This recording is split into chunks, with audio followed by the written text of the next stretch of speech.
بسم الله الرحمن الرحيم جی الحمد حافظ لله شیخ. رب العالمين بسم اللہ وصلى شیخ. الله بسم وسلم اللہ. وبارك على نبينا محمد وعلى آله وصحبه أجمعين أما بعد. آج کتاب التوحید للامام محمد بن عبد الوہاب رحمہ اللہ. اس کتاب میں ہم لوگ باب نمبر 48 یا بعض نسخوں میں باب نمبر 49 ہے. باب قول اللہ تعالی وَلَئِنْ أَذَقْنَاهُ رَحْمَةً مِنَّا مِنْ بَعْدِ ضَرَّاءَ مَسَّتْهُ. یہاں سے ہم لوگ پڑھنے جا رہے ہیں. جی شیخ پڑھیں. بسم الله الرحمن الرحيم. باب ما جاء في قول الله تعالى ولئن أذقناه رحمة منا من بعد ضراء مسته ليقولن هذا لي. قال مجاهد هذا بعملي وأنا محقوق به. وقال ابن عباس يريد من عندي. وقوله إنما أوتيته على علم بل هي فتنة ولكن أكثرهم لا يعلمون. قال قتادة على علم مني بوجوه المكاسب.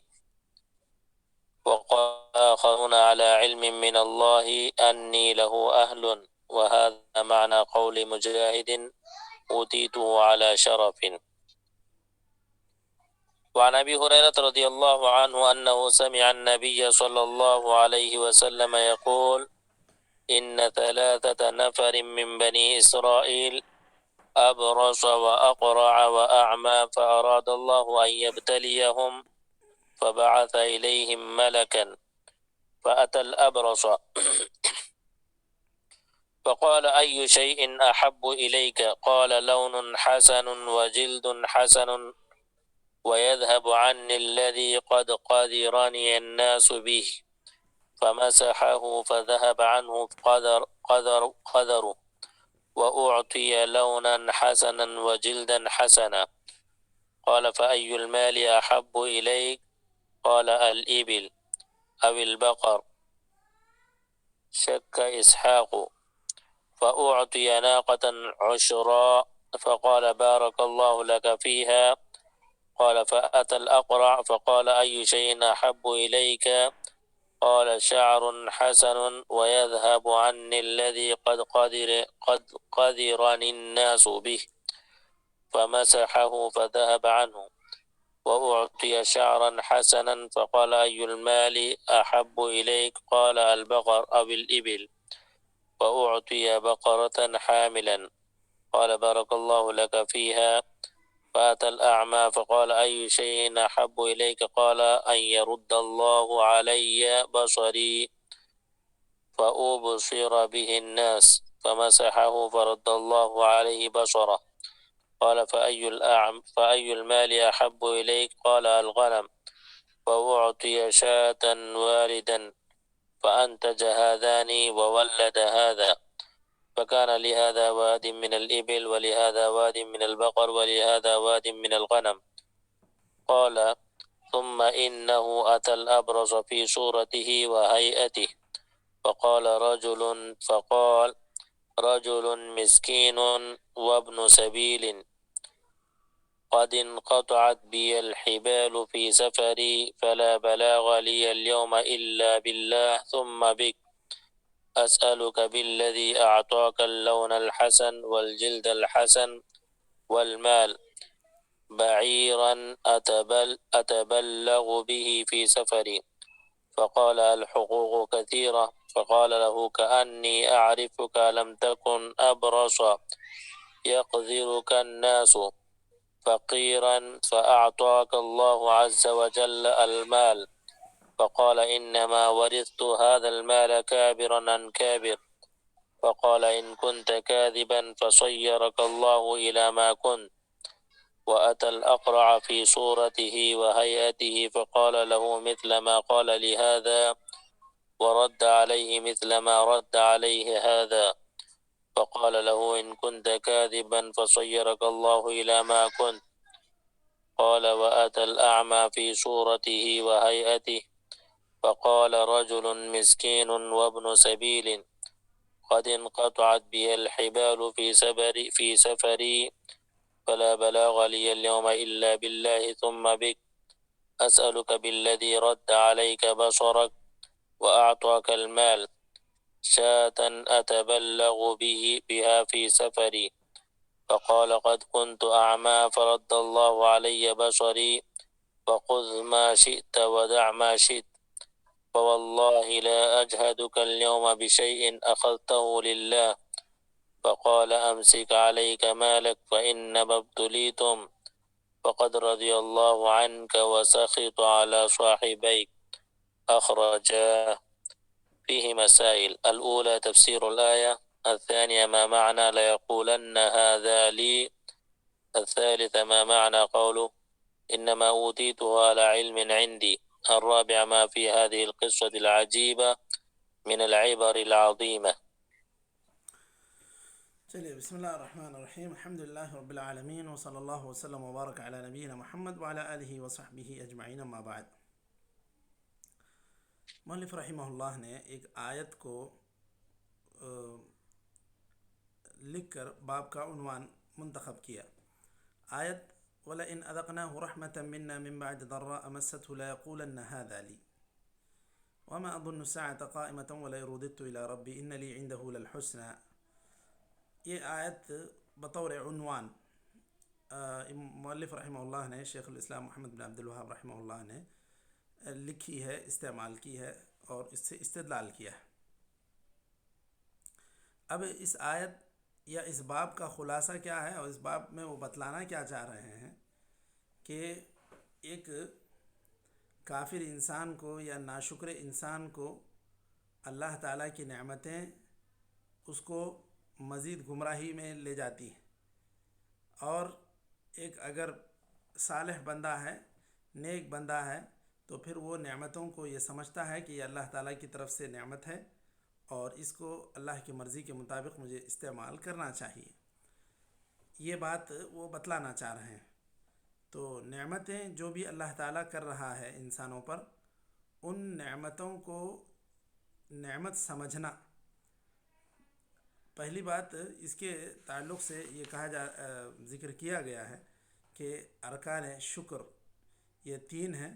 سب سے پہلی بات یہ ہے کہ آپ نعمت کا اقرار کریں، دوسری بات یہ ہے کہ آپ اس نعمت کو اللہ تعالیٰ کی طرف منسوب کریں، یہ کہیں کہ یہ اللہ تعالیٰ کی طرف سے ہے، اور پھر اس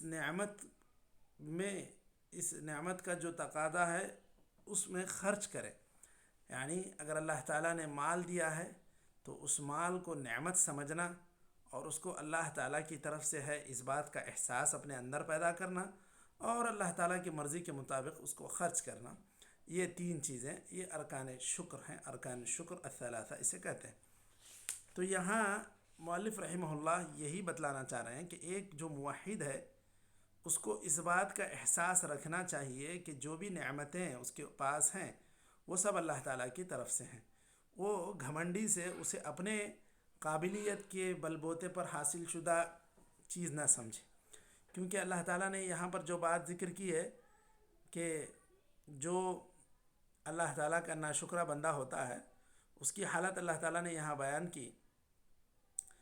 وَلَئِنْ أَذَقْنَاهُ رَحْمَةً مِنَّا مِنْ بَعْدِ ضَرَّاءَ مَسَّتْهُ، اگر ایک انسان کو ایک تکلیف کے بعد ہم ایک اچھائی نعمت سے نواز دیتے ہیں تو وہ کہتا ہے کہ بھئی یہ تو میرا ہی حق تھا، یا یہ میری قابلیت ہی کے بل بوتے پر ہے، مجھے تو نہیں لگتا کہ قیامت آئے گی، اور اگر آ بھی جائے، میں اللہ کے پاس چلا بھی جاؤں تو وہاں پر بھی میرے لیے اچھائی ہی ہوگی۔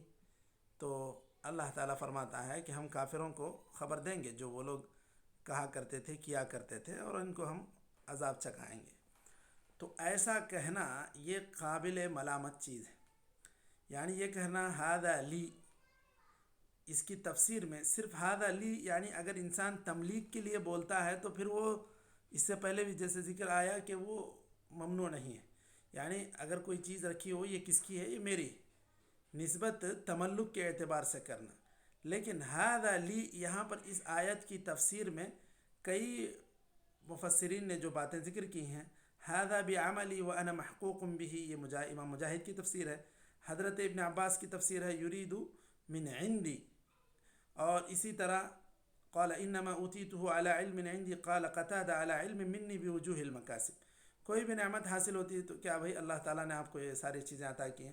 نہیں، اگر کوئی انسان اس طرح کہے کہ نہیں یہ اللہ تعالیٰ کی طرف سے نہیں ہے، یہ صرف ہمارے قابلیت کے بل بوتے پر ہے، ہمارے ذہانت کے بل بوتے پر ہے، یا تجارت میں ہماری جو ہمارا جو ایکسپیرینس ہے، ہمارا جو تجربہ ہے اس کی بنیاد پر ہے، تو اگر انسان اس کو یہ سمجھنے لگے کہ یہ اللہ تعالیٰ کی طرف سے نعمت نہیں ہے بلکہ یہ صرف ہماری قابلیت، محنت اور ہماری ذہانت کا نتیجہ ہے، تو پھر یوں سمجھیں کہ یہ ایک ناشکری ہے، اور گویا کہ یہ انسان یہ کہنا چاہ رہا ہے کہ اس میں اللہ تعالیٰ کی طرف سے میرے اوپر کوئی احسان نہیں ہے بلکہ بس میری اپنی کمائی ہے، اپنی محنت کا نتیجہ ہے، یہ سراسر ناشکری ہے۔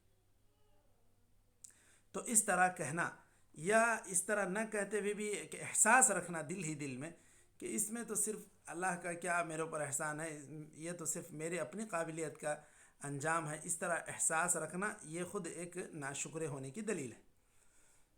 اب اس کی مزید وضاحت حضرت ابو ہریرہ کی اس حدیث سے ہو جاتی ہے جس میں اللہ کے رسول صلی اللہ علیہ وسلم نے بنی اسرائیل کے 3 لوگوں کا قصہ بیان کیا۔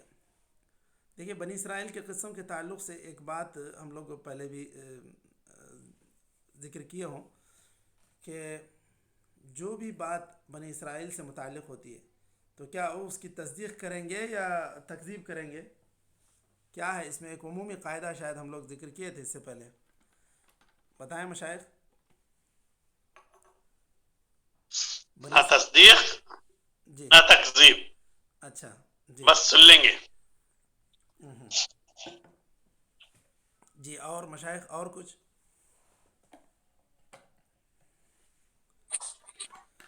جو صحیح احادیث ہیں اس کی تصدیق کریں گے، اس کی روایت کے بارے میں یہ ہے نہ تصدیق کرنا ہے نہ تکذیب کرنا ہے۔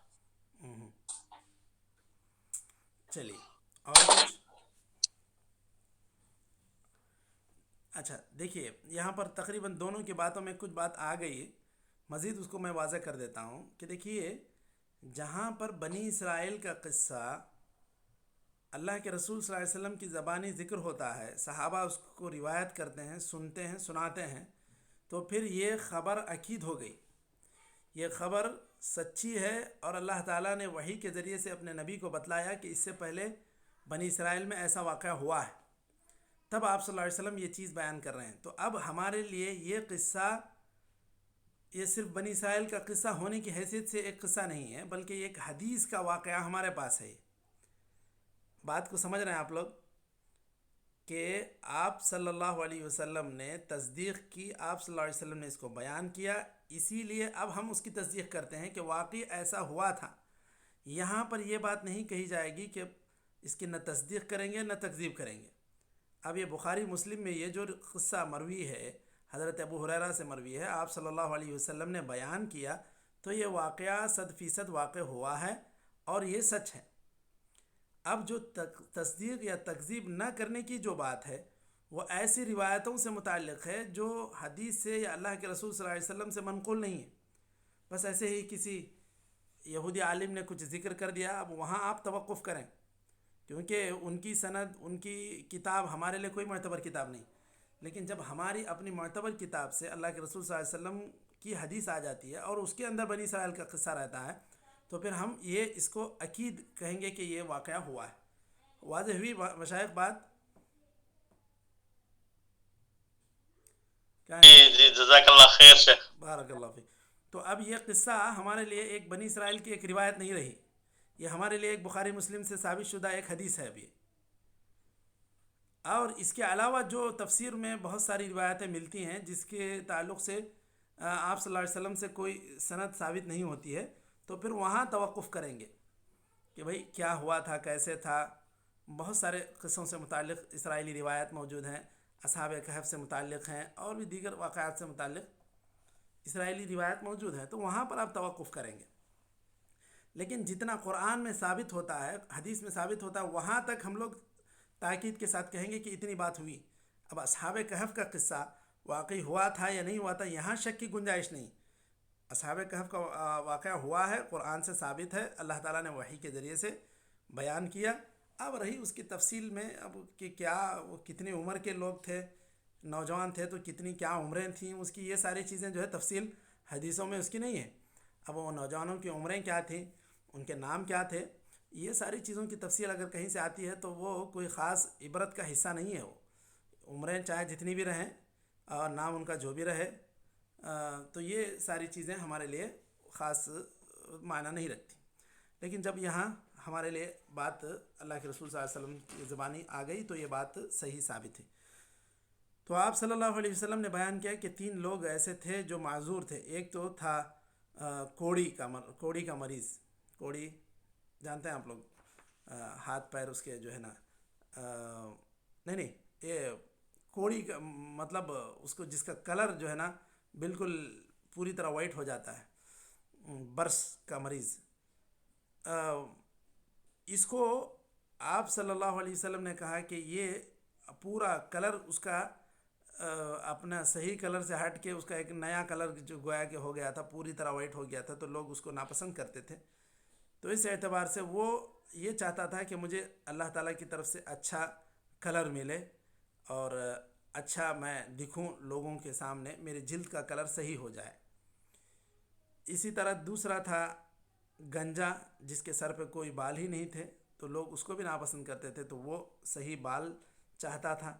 تیسرا تھا نابینا، اندھا، یہ چاہتا تھا کہ اس کو نگاہیں ملے، اس کو بصارت واپس آ جائے. اللہ تعالیٰ نے ایک فرشتے کو بھیج کر ان تینوں کو آزمانے کے لیے، تینوں کو ان کی مطلوبہ نعمت اللہ تعالیٰ نے عطا کی.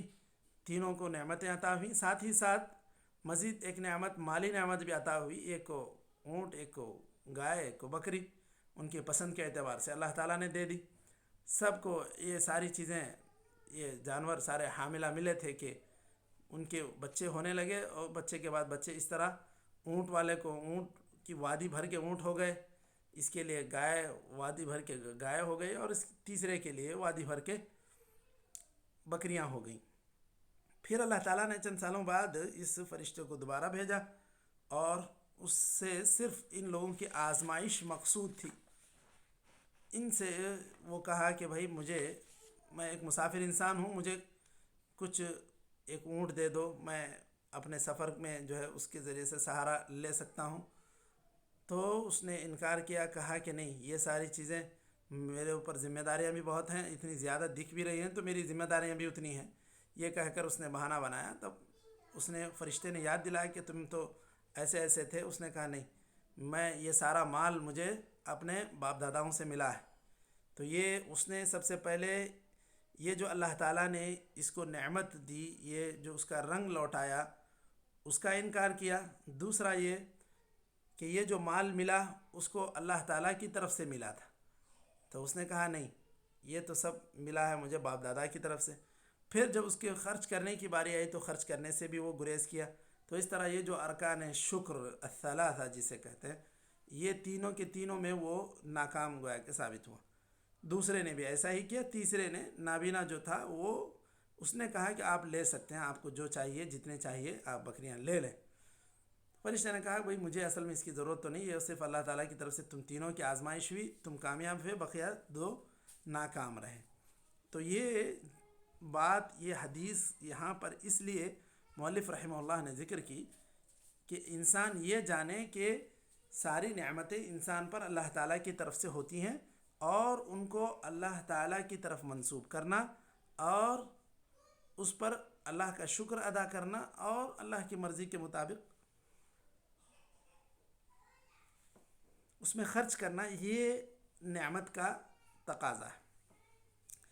تو یہ اس حدیث کو ذکر کر کے، اس آیت کو ذکر کر کے مؤلف رحمہ اللہ نے یہ بات ذکر کرنے کی کوشش کی اور بتلانے کی کوشش کی. تو ایک صحیح موحد انسان، یہ اس کی پہچان یہ ہے کہ وہ نعمتوں کو اللہ تعالیٰ کی طرف منسوب کرتا ہے. وہ یہ نہیں کہتا یہ تو بس ہماری قابلیت کا نتیجہ ہے. یہاں یہ بات اچھی طرح ہمیں ذہن نشین کر لینی چاہیے. یہاں کچھ مسائل کا انہوں نے استنباط بھی کیا. مسائل میں کیا ہے؟ سب سے پہلا آیت کی تفسیر، لَيَقُولَنَّ هَذَا لِي، اس کا کیا معنی ہے؟ هَذَا لِي یعنی هَذَا من عندی، یا یہ کہیں کہ علی علم منی بوجوہ المکاسب، اس طرح یعنی کہ میرے کمائی کے میرے پاس اتنے نسخے تھے، اتنی قابلیت تھی کہ میں نے اس کی بنیاد پر، اس کے بل بوتے پر کما لیا. اس طرح اگر انسان کہتا ہے تو یہ قابل مذمت چیز ہے، قابل ملامت چیز ہے. یہ آیت کی تفسیر ہے. ما معنی لیقولن ھذا لی. اب ایک بات اور اس کے اندر کہی گئی ہے کہ اگر وہ اس کو ایک تکلیف کے بعد ایک نئی راحت مل جاتی ہے تو ھذا لی، وہ کہتا ہے کہ میں تو اس کا حقدار تھا، یعنی یہ تو مجھے ملنا ہی ملنا تھا، اس میں اللہ تعالیٰ کا کوئی احسان نہیں. تو یہ بھی ناشکری کی دلیل ہے. یہ تو اللہ تعالیٰ کی طرف سے انعام ہے. حالانکہ ما معنی قوله الثالثہ، ما معنی قوله انما اوتیته علی علم عندی، اس کے اندر یہ بات بیان کی گئی، علی علم عندی علی علم منی بوجوہ المکاسب. چوتھی چیز یا چوتھا مسئلہ، ما فی هذه القصة العجیبة من العبر العظیمہ. یہ قصہ جو ہے اس کے اندر بہت بڑی عبرتیں ہیں. یہ صرف ایک پرانے زمانے کا قصہ نہیں ہے، بلکہ یہ ہر دور میں دہرایا جائے گا. یہ اللہ تعالیٰ جب چاہے جس پر چاہے اس کو دہرا سکتا ہے. بس یہاں اونٹ بکری دے دیا تھا، اللہ تعالیٰ کسی کو اور کسی قسم کی چیزیں دے دے گا، پھر اس کو اس میں آزمائے گا. تو یہ آزمائش انسان کی کسی بھی طرح سے ہو سکتی ہے. بس انسان ہمیشہ اللہ تعالیٰ کی شکر گزاری کا جذبہ رکھے، اللہ تعالیٰ کی طرف ہر نعمت کو منسوب کرے، تو اللہ تعالیٰ اس پر یہ نعمتیں باقی رکھے گا. ورنہ وہ اللہ تعالیٰ کے لیے کوئی بڑی بات نہیں ہے کہ وہ نعمتیں دیا تو اس کو چھیننے کی بھی طاقت ہے. تو یہ چیز ایک موحد انسان کو ہمیشہ ذہن میں رکھنا چاہیے. وہ بات بتلانے کے لیے مؤلف رحمہ اللہ نے یہاں پر یہ باب ذکر کیا تھا، اور اس آیت کو وَلَئِنْ أَذَقْنَاهُ رَحْمَةً مِنَّا، اس آیت کو عنوان بنا کر مؤلف نے ذکر کیا تھا. جی مشائخ، تو کیا یہاں تک کافی ہے یا اور پڑھ لیتے ہیں؟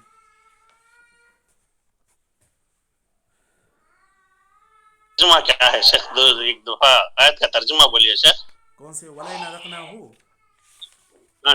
ہاں جی جی جی، اگر ہم اسے نعمت چکھاتے ہیں ایک تکلیف کے بعد جو اسے لاحق ہوئی تھی، تو وہ ضرور کہے گا کہ یہ تو میرا حق ہے یا میرے لیے ہے. ھذا لی کا ترجمہ کر رہا ہوں. یہ تو میرا ہی حق ہے یا یہ میرے لیے ہے. میں تو نہیں سمجھتا کہ قیامت قائم ہوگی، اور اگر مجھے اللہ تعالیٰ کی طرف سے یا میرے رب کی طرف لوٹایا بھی جائے تو وہاں پر بھی میرے لیے اچھا ہی ہوگا. تو پھر یہاں اللہ تعالیٰ کہتا ہے ہم ان لوگوں کو خبر دیں گے جو کفر کیے، ان کے اعمال کی ہم ان کو خبر دیں گے، اور ہم ان کو سخت عذاب چکھائیں گے. جزاک اللہ خیر شیخ، جزاک اللہ خیر. اللہ فیک. تو کیا یہاں تک رکنا ہے، کیا آگے پڑھنا ہے مشائخ؟